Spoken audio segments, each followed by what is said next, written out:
Okay, so in this example, we're being asked to convert the fraction to a decimal. Now, there's an easy way you can do this. And the way to do this is you want the denominator to be either 10 or 100. Okay? So for example, let me look at my first problem here. I have 9 over 25. I want to convert this to a decimal. So I want to make my denominator say either 10 or 100. So it can't be 10 here because 25 is greater than 10, but we could use 100. And in order to do that, I would have to multiply my denominator by 4, right? So for example, if I have 9 over 25, I would have to multiply my denominator by 4. That would give me 100. But what I do to the denominator, I also have to do to the numerator. Okay? So now I have 36 over 100.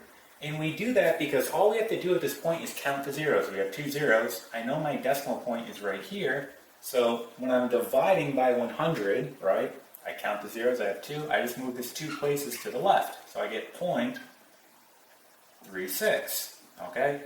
And there it is as a decimal, okay? Let's try our next example right here, 3 over 5. Okay, so let's go ahead and erase this. So again, I want my denominator to say either 10 or 100. Now, this same method can be used if you make the denominator 1,000, 10,000, 100,000, etc. But you're going to spend more time doing that than simply dividing it out. So I recommend try to get the denominator to say either 10 or 100. And if you can't do that, simply just divide it out. Okay, so looking at our example here, we have 3 over 5. Okay, I can make my denominator here 10. All I have to do is multiply by 2.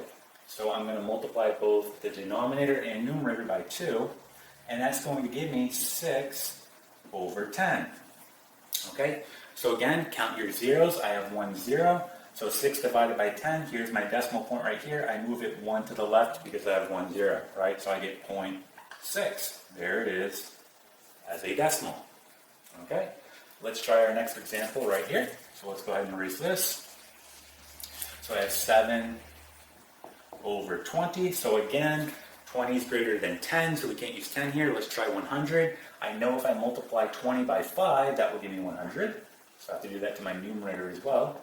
So I get 35 over 100. Count your zeros. I have 2. So we're going to move that decimal point over 2 places to the left. So we get 0.35. There it is as a decimal.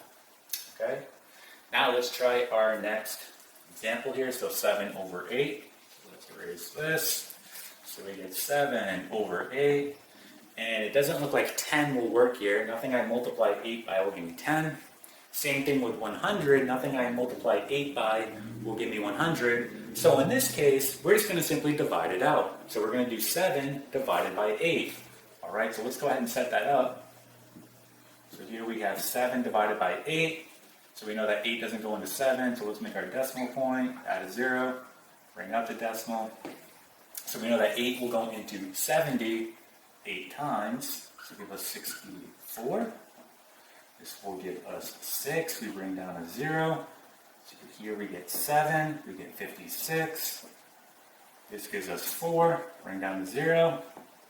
5. And there it is. Okay, so here it is as a decimal, 0.875. Okay, so if you can't make the denominator 10 or 100, simply just divide it out. Okay, and that's how you convert a fraction to a decimal. Okay, and that is it.